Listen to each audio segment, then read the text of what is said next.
Okey, Assalamualaikum dan salam sejahtera semua. Bertemu lagi kita dalam episod Sprocket Pecah. Okey, kali ini kita akan membincangkan tentang dunia perlumbaan. Okey, sentiasa bersama saya ialah Dr. Yusri, Dr. Yus dan juga Norik. Dan hari ini kita ada tetamu yang cukup istimewa, tak lain dan tak bukan Zulfahmi Khairuddin. Ya, kau kenal kan? Kau tangan. Siapa tak kenal tak tahu ni. ZK Racing.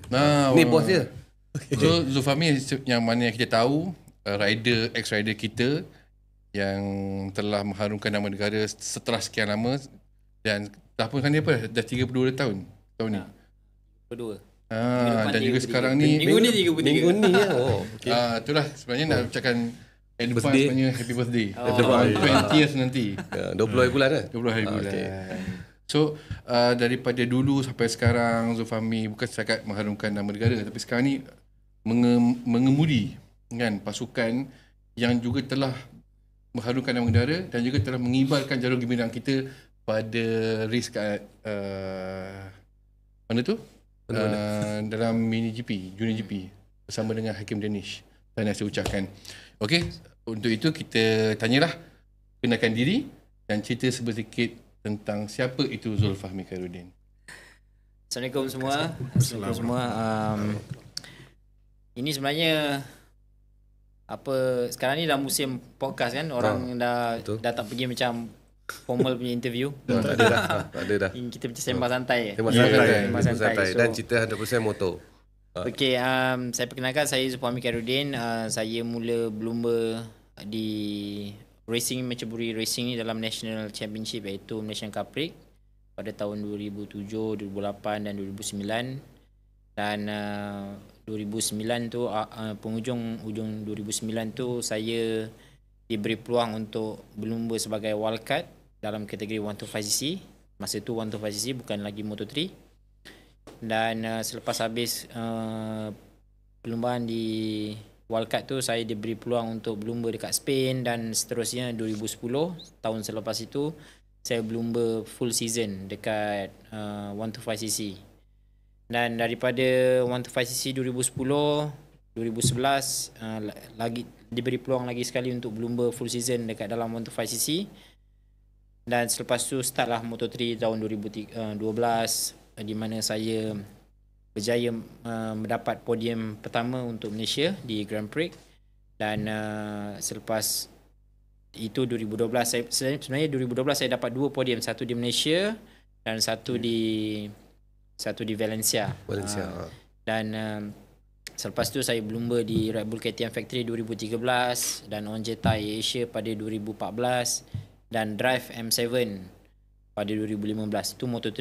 Dan selepas tu saya habis kerjaya saya di Moto3, saya berlumba di World Super Sport 600cc pada tahun 2016 dan 2017. Dan 2018 saya berlumba 5 pusingan di kategori Moto2 sebelum saya retire. So, jadi selepas saya retire, saya bersama dengan SIC create this program untuk mencari bakat-bakat baru untuk pelumba Malaysia. Siapa yang mencetuskan nak buat program tu? Sebenarnya idea ni tercetus sebenarnya saya dah bersama rider-rider, melatih rider-rider semasa saya berlumba lagi.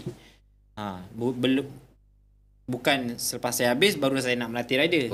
So saya sebenarnya daripada 2013, 2012 saya dah bersama dengan pelumba-pelumba Asia terlengkap, bersama dengan pelumba-pelumba National Championship yang lain untuk bersama saya, melatih saya dan juga sikit sebanyak challenge saya dekat Malaysia ni lah.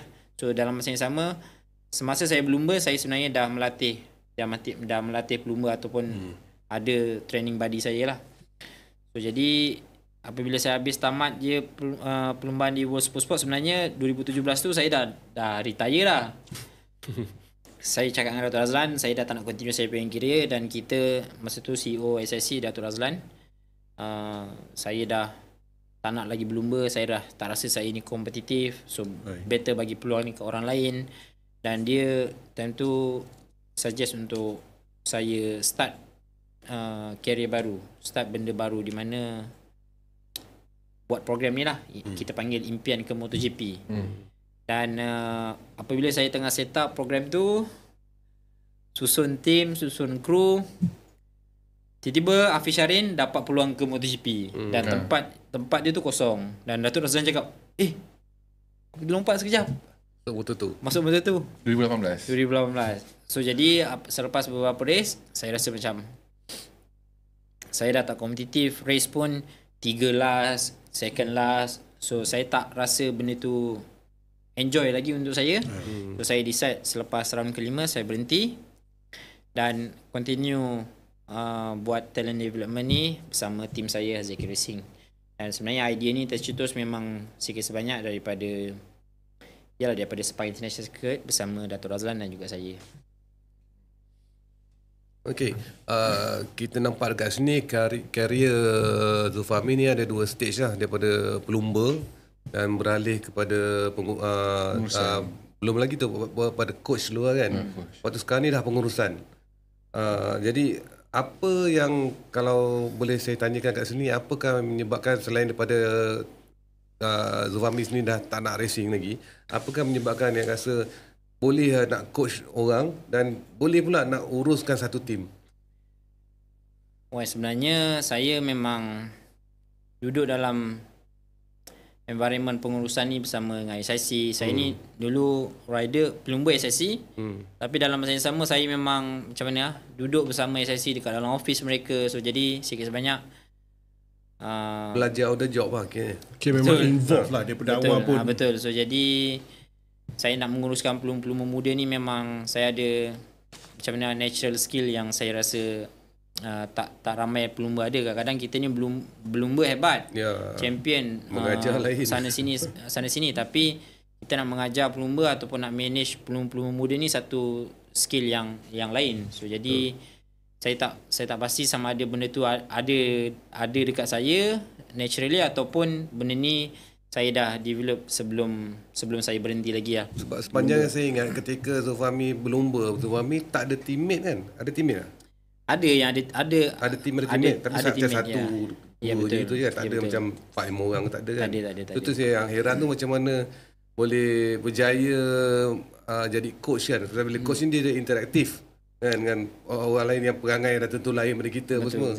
Sebab saya ni cakap terang, yang saya tahu daripada Zulfahmi ni punya sejarah yang saya tahu sejak mula dia berlumba, ramai yang cakap ni, daripada orang ramai yang cakap lah yang dalam industri pemotoran ni ataupun sukan lumba ni, dia orang cakap kalau pada segi skill Zulfahmi ni biasa, tapi Zulfahmi ada satu tarikan dia yang buat orang semua suka nak ambil dia, ialah dia punya disiplin. Zulfahmi very disiplin. Kalau macam kata hari ni kata ada audition terbuka ke apa kan untuk nak cari tim, kata pukul 8, dia sebelum pukul 8 dah siap dengan racing suit.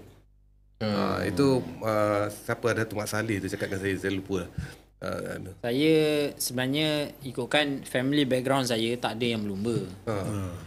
So sebenarnya mak ayah saya pun tak bagi saya berlumba. Tapi bila saya dah ada peluang ni bagi berlumba, pergi berlumba, dia bagi peluang pada awalnya dengan Syaril Yuzi dan saya tahu ini peluang keemasan. Dan parents saya pula bukan tak ada duit, family biasa. Bukan family yang mampu untuk bayar all this motorsports punya cost. Untuk support So jadi pada awalnya saya diterima oleh Syaril Yuzi dan saya tahu peluang ni adalah peluang keemasan. Kalau saya lepaskan saya kena jadi lain daripada yang lain. So jadi saya tahu saya bukan pelumba yang paling laju, tapi kalau saya letak all the effort dekat dalam sukan ni, saya rasa saya boleh pergi lebih jauh daripada pelumba-pelumba lain. That's why saya percaya sedikit sebanyak kenapa dalam selection wildcard pada tahun 2009 tu saya dapat adalah sebab saya tak nak lambat, saya datang semua training walaupun saya demam, walaupun training tu ada dekat KL Central, saya duduk kat Sepang. Setiap hari saya akan pergi naik motor dan tak pernah lambat. So jadi salah satu sebab kenapa saya berlumba dekat wildcard tu adalah all these things yang berlaku di belakang tabir lah. Bila dah train ramai orang kan, dah train ramai pelumba muda kan, ada tak yang masih lagi macam ni punya maksud saya disiplin dia, attitude-nya? Dia ke sebenarnya melatih pelumba ni macam-macam karakter yang kita nampak. kadang-kadang combination dia tak ngam. Ada pelumba yang slow dekat track tapi disiplin dia bagus. Okay. Yang itu combination dia saya rasa macam kurang ngam zaman sekarang. Tapi kita lihat ada pelumba yang laju, disiplin dia memang teruk. Dia bukan teruk lah, macam kehidupan dia liar. Tapi bawa motor memang laju. Tapi pelumba yang ini bila kita pergi Europe memang kita tapau, memang kita habis lah. Memang kita bungkus habis lah. Balik lah terus. Oh ya? Sebab kat sana, yelah again, kalau saya nak start cerita pasal Europe memang tak akan habis Saya lah. memang So tunggu jadi cerita pasal Europe sebenarnya. So jadi sekarang ni dengan program-program, bila saya buat program ni start daripada 2018 hingga sekarang 2024, program ni makin lama makin matang dan kita dah boleh indicate kat mana pelumba-pelumba bagus ni, kat mana kita nak congkil. Dan daripada umur berapa kita nak kena congkil. Ada kat umur 15, ada ke 16. So sekarang ni kita dah melatih pelumba seawal umur 7 tahun. So jadi sebelum mereka tahu dunia ni, kita dah tunjukkan jalan yang lurus. So jadi, dan benda ni terbukti dengan Kabil Irfan juara dunia MiniGP tahun lepas kategori 160cc. Dan kita tengok Hakim Danish yang datang daripada program-program seperti MiniGP dapat memenangi championship di Asia Talent Cup, dapat memenangi perlombaan di Red Bull Rookies Cup, bersaing dengan pelumba-pelumba daripada Spain, especially bukan yang daripada Europe. Europe ni kalau kita cakap besar, tapi yang dominasi sukan pemotoran dua roda ni adalah Spanyol. Adalah Spanyol. So jadi pelumba kita tu ada dekat situ, dan itu saya rasa menunjukkan yang program yang kita buat dekat Malaysia ni sebenarnya berjaya. Berjaya. So sikit sebanyak program yang saya buat adalah daripada MiniGP, kita tetapkan motosikal yang sama, kita manage ibu bapa, dan bagi mentaliti ataupun pemikiran yang betul kepada pelumba ni, bukanlah motor yang kita tune, tapi adalah skill pelumba tu sendiri. Kadang-kadang bila kita race as a team ni, dia ada bagus dan ada yang tak bagus. Kadang-kadang kita tak betul-betul tahu siapa rider yang bagus. Adakah kalau team tu pandai set up motor, dia akan pelumba tu akan menang. Tapi apakah nasib kepada pelumba yang hebat tetapi tim tak bagus. So jadi pada awalnya bila saya buat program pencokil bakat ni, daripada tahun 2018 kita buat selection umur 14 hingga ke 18. Dapat 6 rider, train, develop, tak kena sebab diorang dah ada attitude dia masing-masing. 6 rider tu. Maksudnya macam tu lah. Kita nak cakap tak berjaya ni, kita bukannya cakap tak, kita pergi Europe tak menang lah. Target dia tu tak tercapai lah. Kita dapat point. Okey. Itu pun susah cukup-cukup makan. Nak dapat point nombor 15 ni. Satu. Tapi sekarang kita pergi dengan harapan kita nak menang. Ini bukan kita pergi, kita nak masuk je lah. Ambil pengalaman. Tadi kita tak pergi situ dah sekarang. Sekarang ni 2024 kita tak pergi situ. So, jadi tahun 2020 kita mulakan program baru, di mana program MiniGP ni bermula daripada 8 ke 7 tahun hinggalah ke 14 tahun. So kita panggil semua pelumba-pelumba pocket bike ni datang pergi selection kita. Okey, benda ni benda baru. Kadang-kadang federation tak yakin. Boleh ke 8 tahun ni bawa motor Fahmi? 8 tahun masuk akal dia boleh bawa motor. So, jadi pada awalnya tu memang sikit sebanyak saya orang yang berambil tanggungjawab ni untuk untuk bagi pelumba 8 tahun ni pelumba atas motosikal 110-160cc. Dan selepas latihan, so sekarang ni kita dah semakin lama semakin ramai peserta, dan Malaysia ni antara negara yang anjurkan MiniGP yang paling best. Sebab rider kita kompetitif, championship kita fair dengan semua pelumba. So all the international rider datang sini sebab nak lawan dengan rider kita. Dan kita datang, ada rider daripada Hong Kong, Australia, Vietnam, Singapore, Indonesia, semua datang ke Malaysia sebab dia tahu bila dia datang ke Malaysia tak ada tuning engine semua datang daripada organizer. Bagi pasang kat motor standard semua standard, dan kita suspension pun boleh adjust sikit je lah. Okay, all this final millimeter, tapi basic bike tu semuanya sama. Dan kita daripada situ baru kita betul-betul tahu kat mana pelumba yang laju. Kat mana pelumba yang laju. Dan bila kita pergi, kita buat grassroots kita stabil, motosikal fair. Bila kita pergi ke Europe, kita rasa ni confident kita bawa pelumba yang terbaik ni kat Malaysia. Sebab kita race motor sama. Maksudnya macam tu lah. That's why kalau kita bandingkan pelumba-pelumba kita dengan pelumba-pelumba dekat Europe, especially dekat Spain melakukan benda yang sama. Dah lama ke? Dah lama. Sebab tu diorang semakin lama semakin banyak. Sekarang ni trend dia macam mana tahu? Kalau dekat Red Bull Rookies Cup tu tahun ni yang memenangi perlombaan Spain, Argentina, Spain, Argentina. Yang 2 orang Argentina tu bukan orang Argentina pun. Alamak. Dia orang Spain. Yelah, dia macam yang kalau tengah daripada Itali ke dari Perancis pun, dia semua race dekat Spain lah. Bukan. Dia bukan macam tu. Dia nationality tu dia tukar. Oh, dia tukar. Macam David Alonso yang menang Moto3 World Championship ni. Dia bukan Colombian pun sebenarnya. Dia orang Spain. Dia memang orang Sepanyol. Dia orang Sepanyol. Cuma nenek dia ke orang Colombia. Kena atuk dia ke apa. Dia tukar, dia dapat second passport untuk ambil Colombia dan pergi ke selection Red Bull Rookies Cup atas pasport Colombia. Yes. Dan dia carry daripada Red Bull Rookies Cup tu sampai ke Konsep ni yang kita punya bola sepak tengah buat sekarang kan.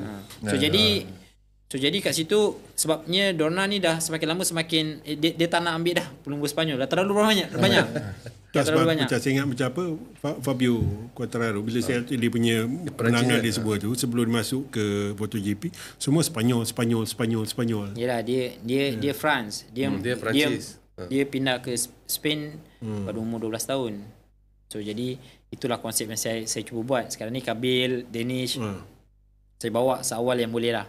Supaya dia tahu perlumbaan yang sebenar. Kat sana tu. Kat sana. So kat sana orang pun susah, race pun susah. Kebanyakan orang pun bukan orang-orang yang motor ni kebanyakan ni orang-orang biasa je yang berlumba. Bukan orang-orang kaya-kaya. Selalunya orang-orang kaya masuk motor ni duduk belakang. Kebanyakannya lah. Okay, kita lebih kurang kita dah tahu perjalanan karier Zulfahmi kan. So mungkin kita membawa soalan berbalik pada episod yang lepas tu berkenaan dengan kenapakah pelumba Malaysia apa yang kat sini dah champion lah, ada yang dah Asia pun dah ada selalu skor podium, mungkin dah terror lah, jago kampung lah senang cerita kan. Pergi international race, contohnya MotoGP lah, tak kira lah Moto2 ke Moto3 atau MotoGP. MotoGP pun Hafiz Syahrin dengan Azlan Shah pun Moto2 dulu kan. So kenapa kan tak ada rider Malaysia yang kata orang tu konsisten lah menyelah tu. Dan dulu kita ada keep sekejap kan, masa dia Moto3 dah macam best lah juga. Tapi itu pun dia masa hujan dia terror. Hafiz Syahrin pun sampai dia dapat nama nickname Pescow tu masa dia terror main dalam hujan kan, racing dalam hujan. Tapi macam Kip pun dia pasal Moto3 tu nak banyak kali, ada berapa kali dia naik podium? Dua kali kan. Lepas tu tiba-tiba rush ke Moto2 kan, dia masukkan ke Moto2 terus macam tenggelam apa semua. Jadi cerita dia berbalik pada rider Malaysia tenggelam bila sampai ke peringkat termasa. Bila peringkat termasa. Mungkin Zulfahmi ada statement pasal tu tak? Secara jujurnya lain pelumba, lain situasi dia. Hafiz Syahrin lain, saya lain, Kip lain, Adam lain. So jadi bukannya kita cakap trend dia sekarang memang pelumba Malaysia menang dekat Malaysia, menang dekat Asia, dapat podium, pergi ke MotoGP, Moto3 pam duduk belakang sekali. Apa hal ni? So kita tahu kita punya base ataupun championship yang ada dekat national ni tak cukup kompetitif kalau nak dibandingkan dengan Spain lah. Kalau saya sekarang refer pada Spain sebab Itali dah tak ada pelumba lah sekarang. VR46 Academy tu je lah. Tu pun dah habis dah. Siapa pelumba baru dia? Dah tak ada lah. Tak ada dah. Dah Peko lah kan? Peko lah. Dah ada pelumba baru dah tak ada. Tapi so jadi national championship ni ataupun program-program grassroots, perbezaan dia lah. Program-program grassroots ni yang ada dekat Malaysia ni kurang kompetitif. Sekarang ni berbeza. Saya rasa lebih baik. Kalau sebelum-sebelum ni, sebelum tahun 2000, kurang kompetitif. Kebanyakannya mereka banyak depends pada motosikal. Dan itu kekuatan dekat Spain. Dan itu kekuatan dekat Spain di mana mereka kebanyakan ni semua race dengan motosikal yang sama. Dan diorang sangat pelapis, dan pelumba yang ada dekat MotoGP ni, Moto3 ni buat sehabis baik. Tak fikir pasal duit, training hari-hari, tak fikir pasal benda lain. Hidup dia moto.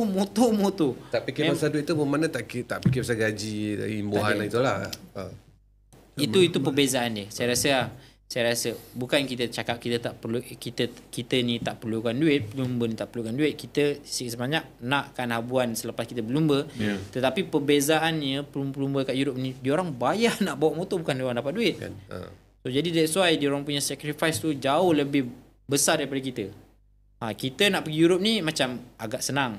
Ada sponsor daripada company seperti SIC, ada pertolongan daripada KBS, ada program dari Petronas, support daripada Petronas, daripada manufacturer. Tetapi dekat Europe terlalu banyak rider sampai dah tak ada sponsor. Mak bapak terpaksa jual rumah, jual kereta, jual semua untuk bagi anak dia race.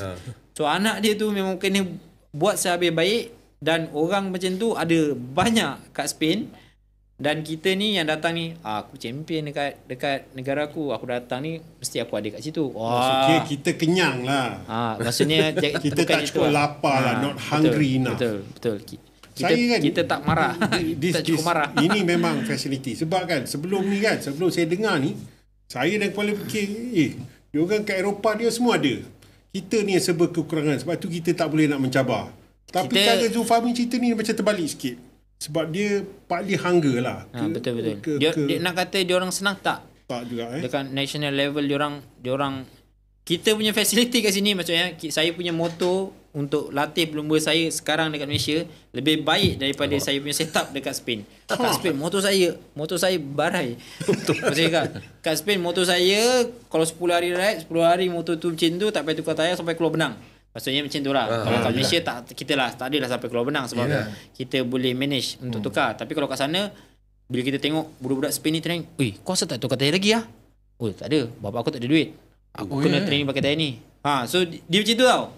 So kalau kat Malaysia lain pula, ini tim ni tak nak modal, kalau duit. Tak ada. Kalau dekat Malaysia dia lain sikit. Kalau kat Malaysia dia lain sikit. Kalau kat Malaysia kebanyakan ni kita ni okeylah, dia berbalik kepada family background jugalah. Kita punya duit nak beli satu tayar dah berapa.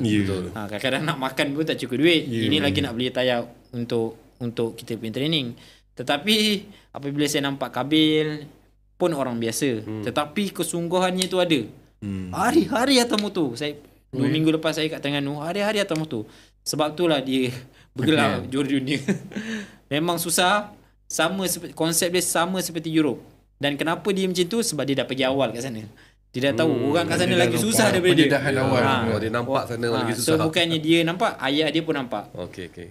So jadi kita ni kadang susah, tapi tak sampai habis lagi kita tekan ni. Tak sedar diri. Tapi kita rasa kita dah susah. Sebenarnya ada lagi susah tu.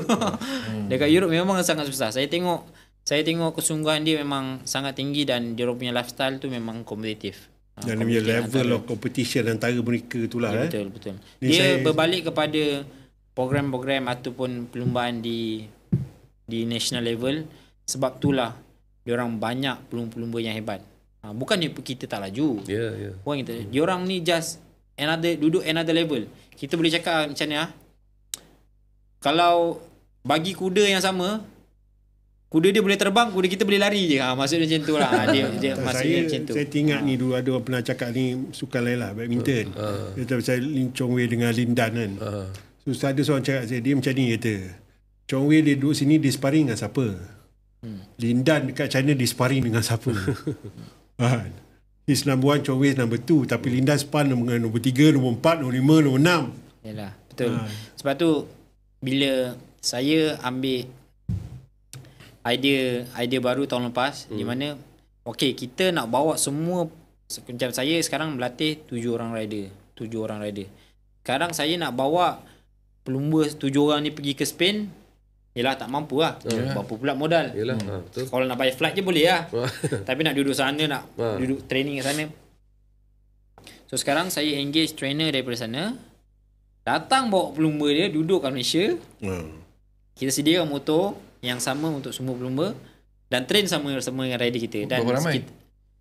Dua orang je pelumba dia bawa datang sini. Dan trainer seorang. Dan kita nampak impact tu berbeza terhadap pelumba-pelumba kita. Cara kita berbual. Kalau macam dulu kita pergi praktis, kita cakap pasal oi motor aku gegar depan. Tapi kita bagi motor gegar tu kat Spain, dia tak ada cakap apa. Macam ni motor gegar ke? Okey je. Aduh.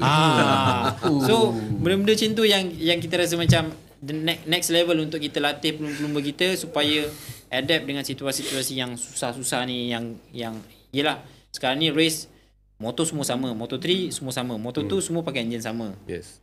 Tapi kita dengan nombor 1 dengan nombor 20 0.6 second, 0.7 second. So semua kecil-kecil. Mili-mili second. Kecil macam. Kadang untuk budak Europe, motor tu dia nak crash, dia teruskan lagi. Tapi kita nak crash, kita masuk pit. Macam tu lah maksudnya. Bagi kita benda tu big problem. Bagi dia, ni biasa je ni, aku boleh buat lagi. So jadi pengawalan motosikal tu diorang jauh lebih baik daripada kita lah. Tapi sekarang ni saya menjurus ke arah konsep tu. Pelumba-pelumba yang saya latih dan juga akademi yang saya buat ni lah. Pelumba yang saya buat MiniGP ni. Saya educate parents-parents ni supaya kita kat sini tak tune motor. Kita ajar pelumba supaya berfikir bukannya semua motor. So awak datang sini, motor awak boleh menang, awak boleh menang kalau awak berlatih. Sebabnya kalau kita tengok championship yang lain, kita tanya kenapa, macam mana race hari ni? Motor tak jalan lah. Alasan yang dah bertahun lebih kurang macam tu lah. Tapi kat Euro kita tak boleh bagi alasan macam tu. Tak boleh bagi alasan macam tu. Kita selalu kata dulu apa yang pengalaman yang saya ingat apabila saya bawa Hakim Danish umur 13 tahun masuk ke dalam tim Monlau. Tim Monlau ni adalah tim yang top dekat Europe. Dekat European Talent Cup. Okay, teammate dia ni pun sama umur, satu tahun lagi muda daripada Danish. Dia masuk pit dia, cakaplah dia nombor 10. Okay, time tu dia nombor 10. Kawan dia lagi seorang nombor 1. Dia cakap dengan tim dia, kalau rider kita nampak kita nombor 10, motor ni problem. Tapi budak Spain ni, rider Spain ni bila masuk je, no, don't touch my bike. I go out again, I will do better. So dia tu punya confident tu, dia cakap kau jangan usik motor aku, motor okey. Sampai macam tu sekali tau. So benda-benda ni yang kita bawa dekat pelumba-pelumba muda kita apabila pergi ke Asia Talent Cup, Red Bull Rookies Cup. Dulu kita selalu dengar Asia Talent Cup ni banyak fokus dekat pelumba Jepun. Sebab ni Honda, ni dia Mitsu punya championship. Saya tak percaya benda tu. Tak mungkin benda tu Honda nak menangkan Jepun saja. So jadi tahun pertama Thailand menang. Lepas tu Jepun lah. Okay lah, Jepun dominasi. Lepas tu Hakim Danish menang. Saya tak ada bayar lebih ke dekat organizer supaya dia buat motor Hakim Danish lebih. Tak adalah tiba-tiba Hakim Danish kat Jepun ke kan. So benda tu tak berlaku lah. Benda tu tak berlaku lah dekat Europe, dekat one make race macam ni. Saya punya pengalaman juga dekat Red Bull Rookies Cup. All the champion kan, kadang-kadang kita pergi FP1, practice 1, kita masuk pit, nombor berapa lah? Nombor 3. Okey, motor okey. Motor okey. Tapi tengok nombor 13 je, motor tak ngam lah. Tapi kalau rider-rider yang menang race ni, motor okey. Jangan nyusik. Walaupun dia nombor 13 lah. Biar aku yang adjust. Biar aku yang adjust badan. So konsep macam tu yang kita cuba didik dekat Malaysia ni supaya ayat-ayat macam tim sabotage motor aku. Aku tak dapat good setting lagi. Kita nak macam tu lah. Jadi konsep apa dia kata apa 90% rider, 10% bike. Kita tak cakap macam tu lah. Tapi every component dekat dalam motor ni memainkan peranan dalam kita punya race. Tetapi kebanyakannya yang makes the difference adalah pelumba. Tapi saya nak cakap berapa persen tu susah juga sebab kadang-kadang small screw keluar daripada motor pun kita tak boleh bawa. Kadang-kadang kan satu screw keluar daripada motor pun kita tak boleh bawa. So jadi saya nak cakap berapa persen tu Tapi memang rider memang mainkan peranan yang sangat banyak. Ini pun berlaku dekat saya sekarang ni lah. Bila saya buat satu pasukan baru dekat Junior GP bersama Hakim Danish. Okay, kadang-kadang lepas tu teammate dia yang daripada Molau tahun lepas tu duduk dekat satu team ni, kita lain pit lah pula kan. Tahun lepas sama-sama. Okay, tapi bila tahun ni teammate dia menang podium, dia kat nombor 10, nombor 8. Bang, motor dia laju lah. Alamak. Motor dia laju lah. Saya cakap relax. Cakap tak, kadang-kadang the way kita manage pelumba-pelumba yang nak dah dewasa ni lain pula dengan budak-budak kecil, dengan yang kecil.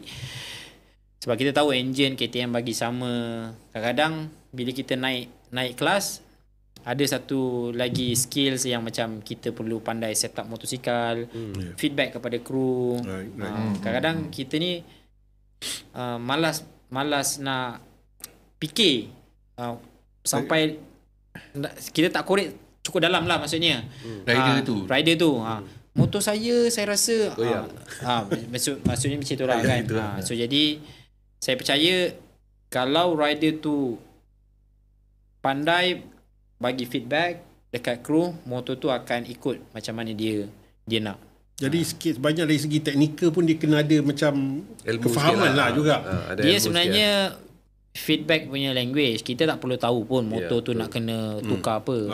Kita nak kena bagi feedback. Kita nak kena bagi feedback yang sharp dan kena match dengan kita punya kerja dekat dalam track lah.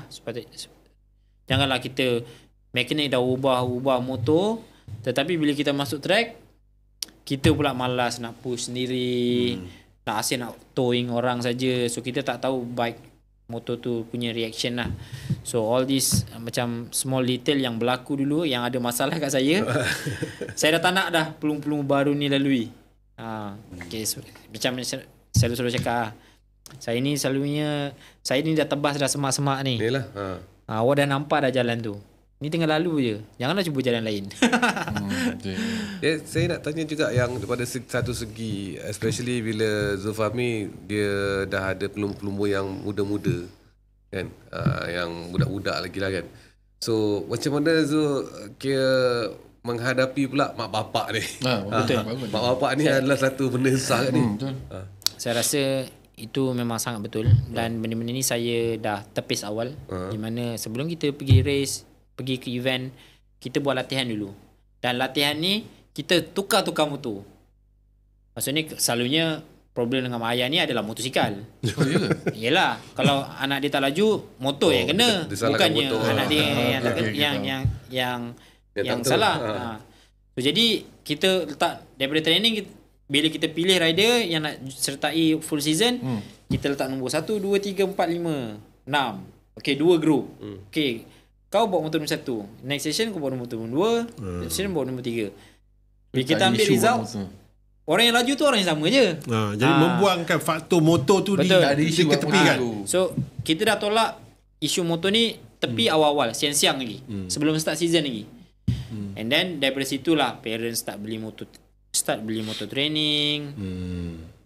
Parents tak ada duit, parents pergi cari sponsor, jumpa YB, kedai tom yum, restoran, car wash. So jadi mereka pun sikit sebanyak appreciate bila mereka dapat pertolongan. Berapa motor satu? 20,000 kalau actual bike lah. Ada je yang kreatif yang create dia punya own bike. Ikut spek lah. So jadi memang sukan yang mahal. Dan apabila kita nampak juga ada yang tak mampu tapi dia ada usaha dan kebanyakan dan berjaya. Betul. Bayar satu set berapa? Ni untuk yang 110. Kita tak recommend beli yang baru. Selalunya kita memang suruh pelumba-pelumba kita beli yang second hand. Habis daripada lumba, tayar tu kau ambil, kau bawa balik. Maksudnya macam tu lah. So jadi kita tak nak pelumba-pelumba ni selalu train dengan tayar baru. Maksudnya bila perlumbaan kita bagi tayar baru, tayar yang grip. Tapi bila dalam training kena susah.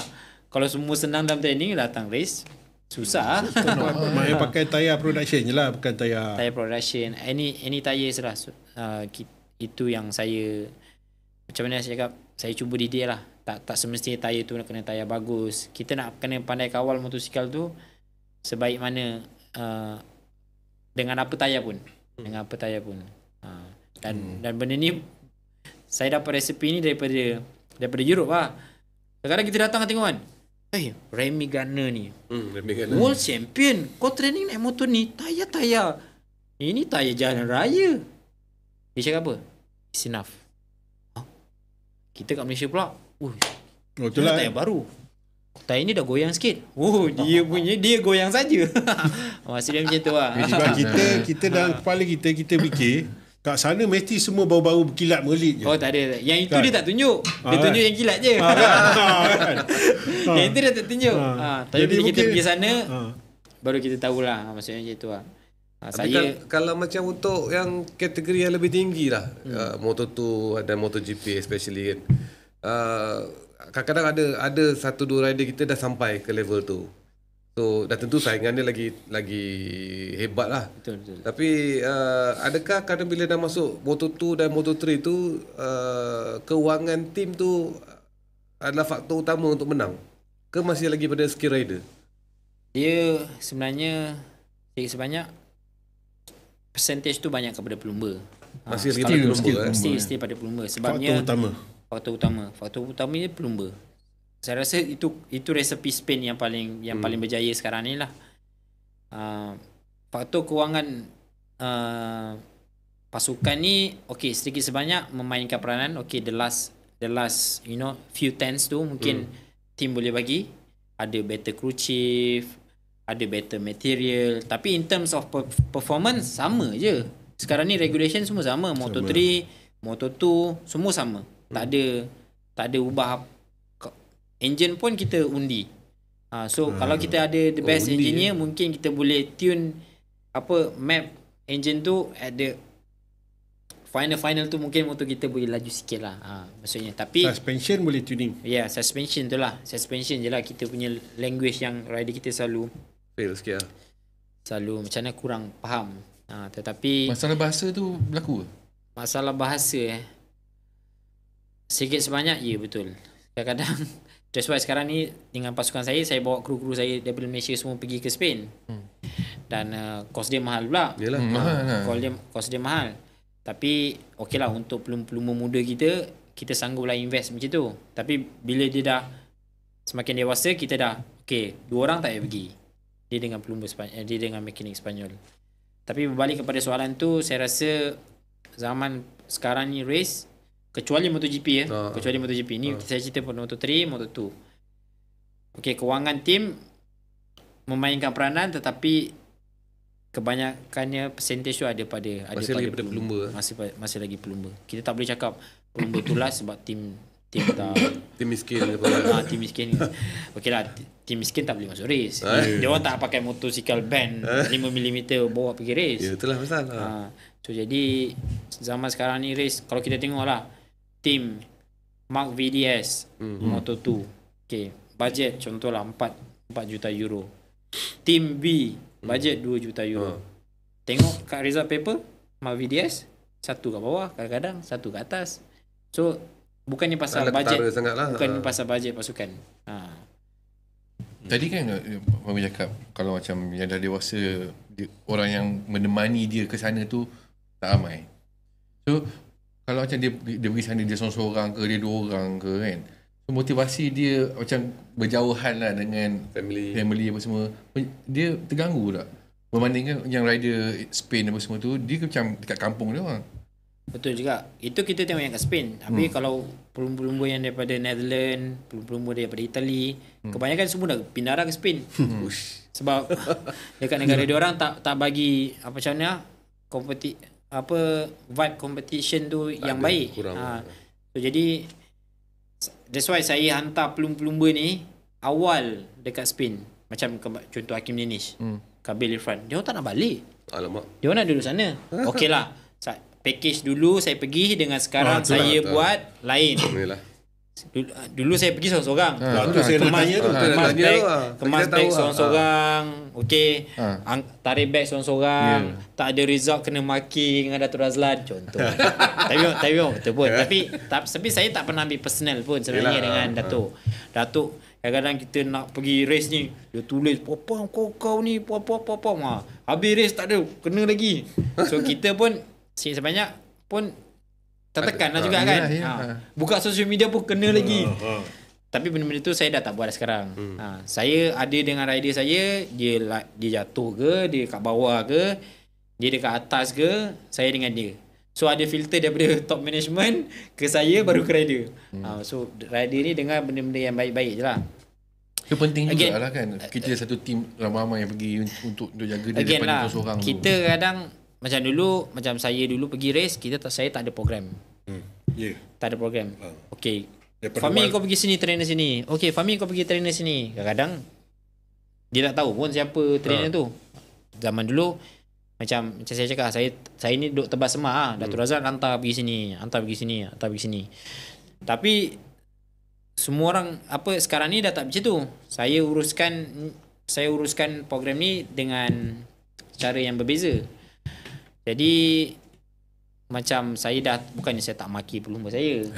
Kita usaha lebih banyak sebelum preparation kita tu, sebelum perlumbaan, supaya apabila kita pergi perlumbaan tu, kita ni dah macam okay,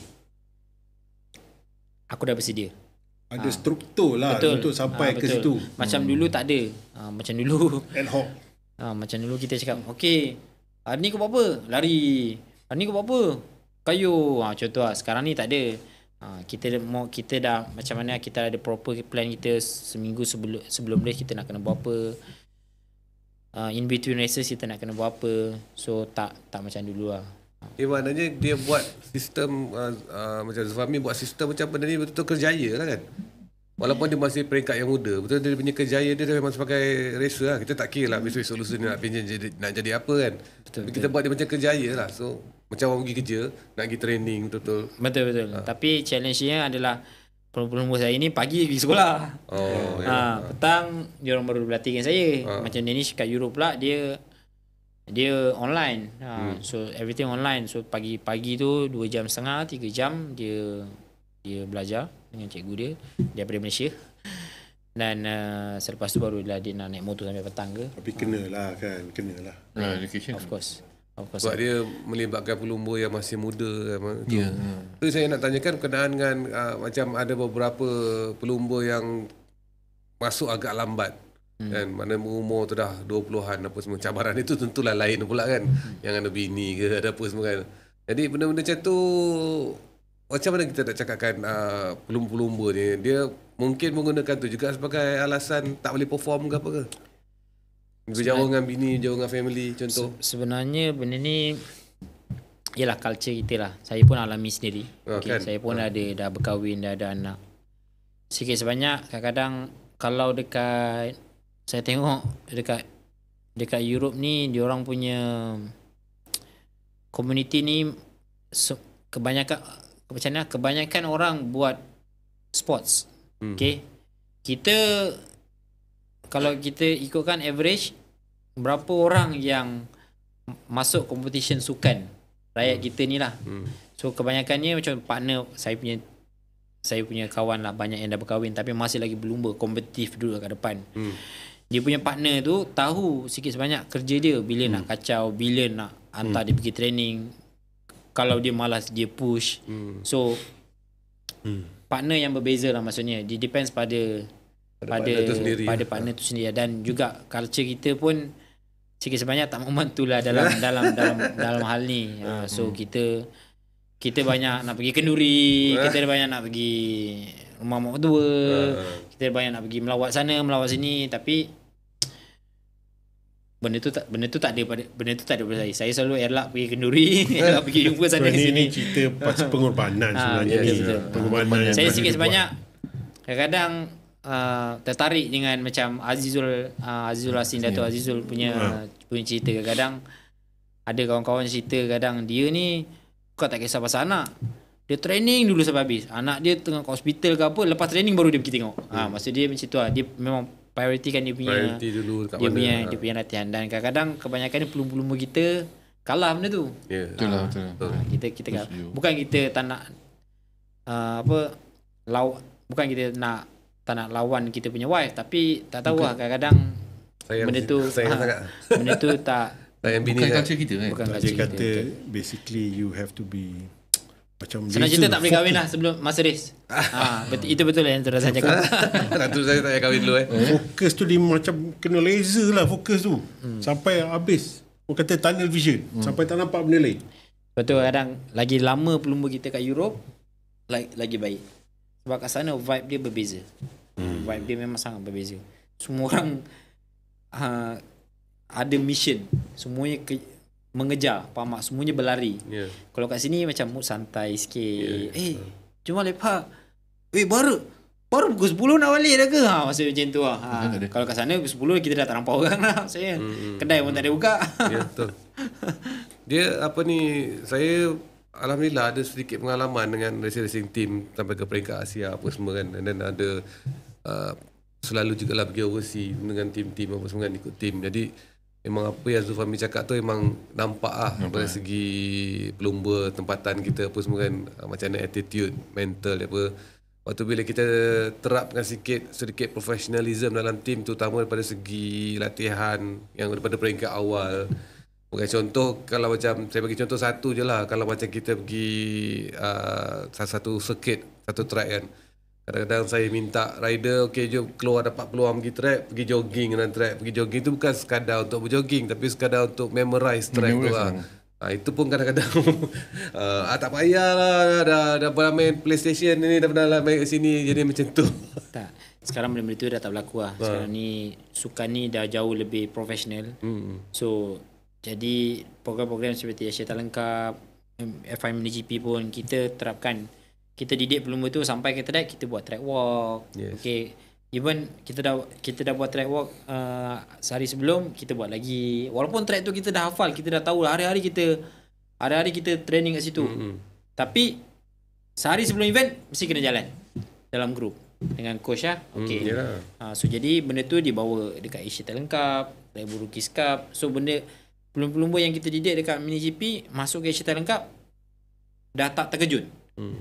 Dah tahu jaga helmet sendiri, dah tahu jaga leather suit sendiri. Jadi sekarang ni bukan saja mencari talent, jadi boleh dikatakan kualiti latihan pun sekarang dah berubah, meningkat banyak lah Betul. di sini. I think pemahaman parents ataupun pemahaman pelumba terhadap sukan ni jauh lebih jelas daripada sebelum-sebelum ni lah. Kalau sebelum-sebelum ni kita banyak bercerita pasal motosikal. Tahu. Menyalahkan mesin tu lah. Bukan menyalahkan mesin. Kalau kita tak menang, kita salahkan mesin dah kan. So jadi sekarang ni kebanyakannya pelumba-pelumba muda ni yang baru meningkat naik ni lebih kepada skill diri sendiri. That's why kadang-kadang kita tengok orang tanya saya, "Bang, saya nak training kat mana?" Pergi Terengganu, jumpa Kabil. Maksudnya macam tu lah. Sebab kat sana kita tahu Kabil macam mana. Sekarang ni semua orang training pakai motosikal sama. Kabil tayar botak, dia tayar baru, Kabil lagi laju. Maksudnya macam tu lah. So bukannya motor, skill pelumba tu. Dia sama juga. Sebanyak saya selalu kaitkan sukan saya ni, pemotoran ni dengan badminton lah. Kau beli raket macam mana pun, kalau kau tak pandai, tak masuk kat bola tu. Aku ingat dulu, I think masa beberapa bulan lepas, masa Kabil, kita tengok hari Sabtu tu dia kan dapat fastest dah. Tapi besoknya dia boleh beat lagi satu saat lagi masa dia tu. Saya selalu challenge pelumba-pelumba yang dah laju ni. Kadang bila macam Kabil ni, isu dia satu hal juga. Dia race kat National Championship, tapi dia ni pergi practice 1 second lagi laju daripada yang nombor 2. So jadi kita tak boleh senangkan dia. Sebab kita tahu kita nak bawa dia pergi ke World Championship hujung tahun ni. So kalau dia duduk santai je, kita bungkus kita pergi World Championship November ni. So jadi saya cakap, bayangkan kalau ada 2 orang pelumba Spain kat sini. Kau nak stay dengan lap time sama ke? Tak ada bang. Saya nak kena lagi laju. Okey, fikir motor boleh improve apa. Dekat bahagian depan sikit, dekat bahagian belakang. Kadang-kadang pelumba yang ada nombor 1 ni yang dia relax lah, dia santai. Motor okey? Motor okey bang. Okey. Dia mood Selesa. mood selesa kan. Tapi saya cakap, ni kalau ada pelumba Spain ni, like time ni tak cukup kau nak ada nombor 1. So kita selalu bagi dia bayangan yang macam kalau ada pelumba Spain datang. Kalau ada pelumba Spain datang. Dia kalau macam tu tak mungkin nanti dia over pressure. Dia kena tengok pelumba tu lah. Alah. Kena tengok pelumba tu lah. Kadang-kadang saya cakap dengan Kabil lain, saya cakap dengan Hakim Danish lain. Okay. Ada budak saya tekan nangis. Kadang-kadang maksudnya macam tu, memang betul pun. Memang betul. So jadi kena tahu macam mana kita nak cakap dengan setiap pelumba lah. Okay, selaku apa ni yang mempunyai pasukan pelumba, pasukan perlumbaan lah, mewakili Malaysia dan dah pergi ke pertandingan-pertandingan di luar negara. Okay, kalau ambil pada konteks tu, adakah kita perlu risau dengan mungkin prestasi pada tim-tim daripada negara-negara jiran kita, daripada Indonesia dan Thailand khususnya? Atau dia orang nanti satu hari dia overshadow kita dah tak ada pengumuman dia orang nak naik?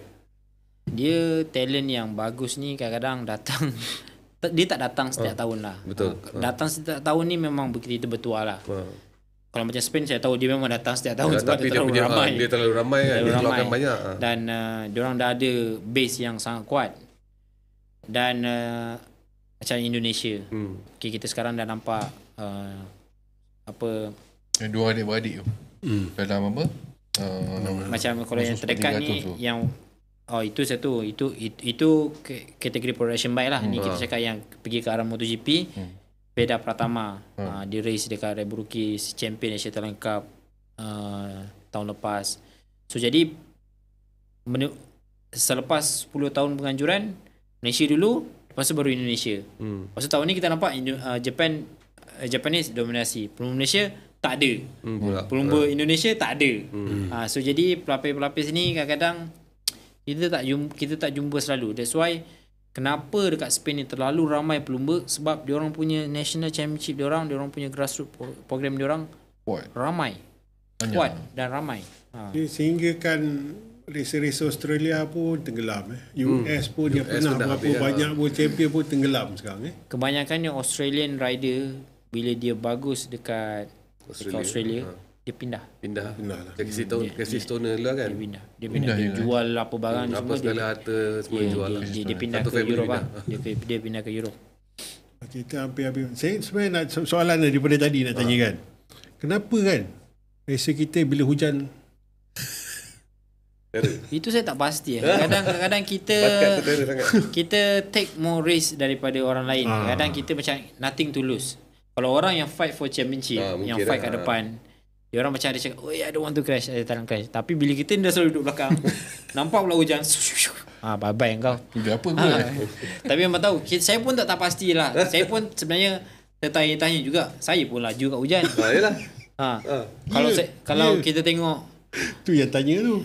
Australia pun laju kat hujan, Malaysia pun laju, tapi Malaysia ni lah yang selalu menyerah kat hujan. Malaysia. Yang Hakim Danish tu hujan. Lepas tu saya macam tinggal indoor tu pun tu pun nakal tu, tapi dia tenggelam. Dia ada yang jadi, ada yang tak jadilah. Tapi kita tak nak macam tu. Iyalah. Kan? Kita tak nak time hujan je kita menang. Satu tahun satu je hujan. So kita nak rider kita duduk kat depan dan fight setiap kali. Dan bila nampak hujan tu, okay, kita cakap kita bonus lah. Itu pun kalau kita nasib baik motor kita ada grip, tak ada grip. Tapi selalunya memang hujan ni memang kita ada advantage lah. Saya tak pasti kenapa. Nak kata kita latihan dalam hujan, kita tak latihan dalam hujan. Saya ada last soalan lah. Soalan. Kau ada tak? Okay, soalan. Okay. Macam mana saya nak jadi pelumba ZK Racing?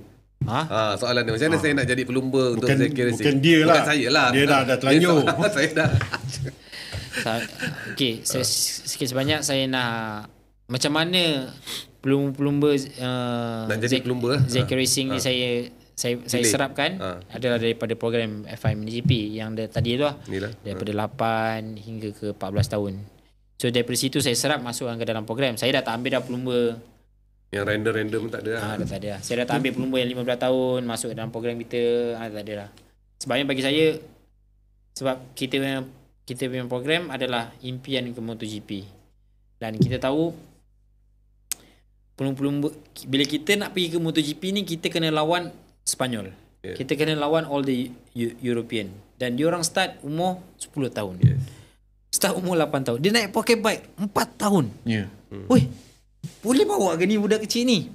Tapi bila saya tengok dia training, woi, datang naik van, pakai baju sekolah, turun naik motor, tukar suit, terus ride. So bayangan saya, kalau saya nak ambil pelumba-pelumba yang baru masuk ke dalam Zaki Racing, kena yang muda.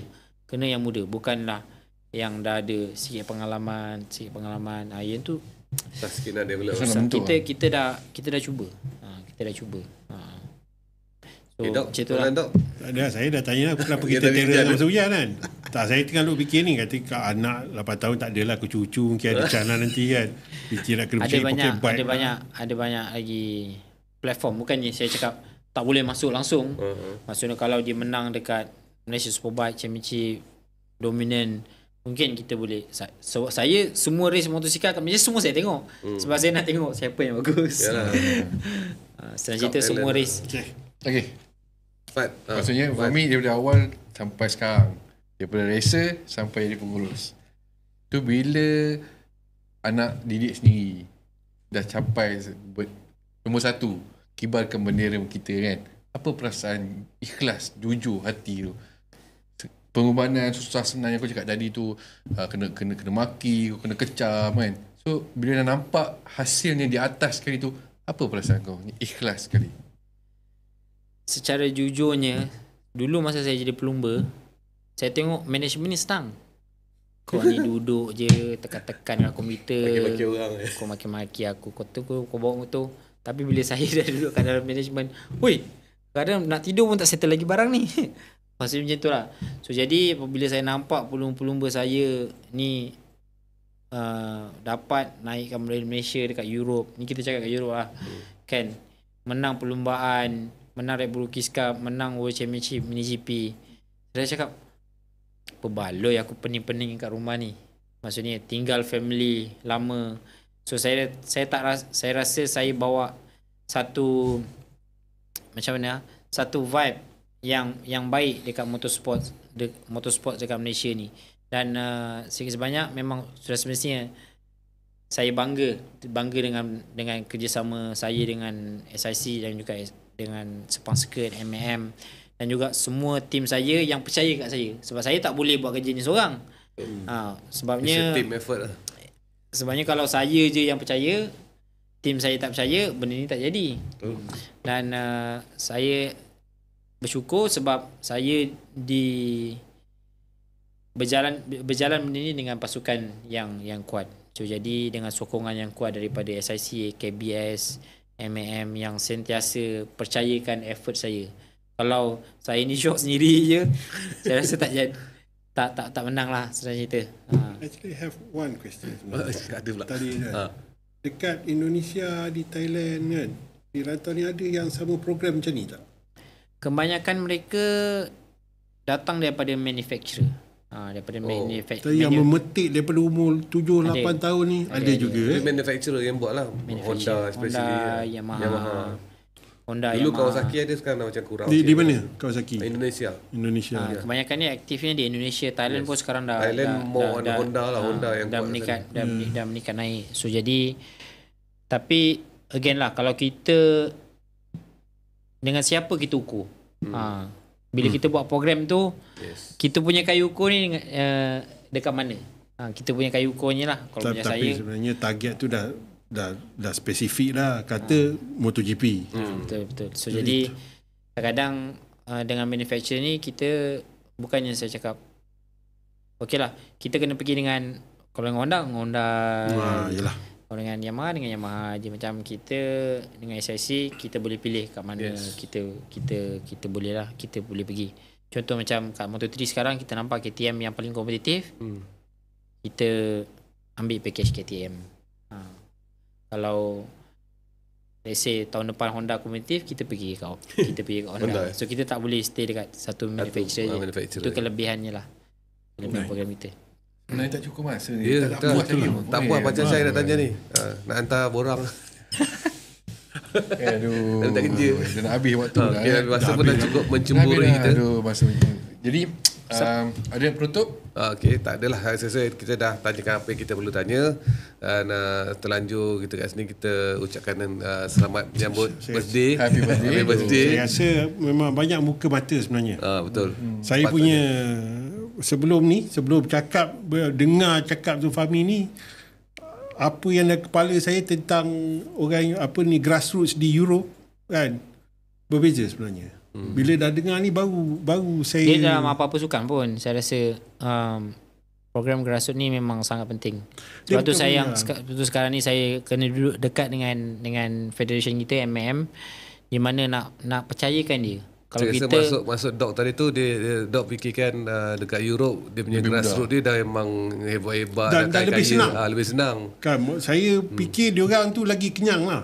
oh tak. Rupanya kan baliknya memang satu yang asas yang saya dapat kesedaran lah hari ni.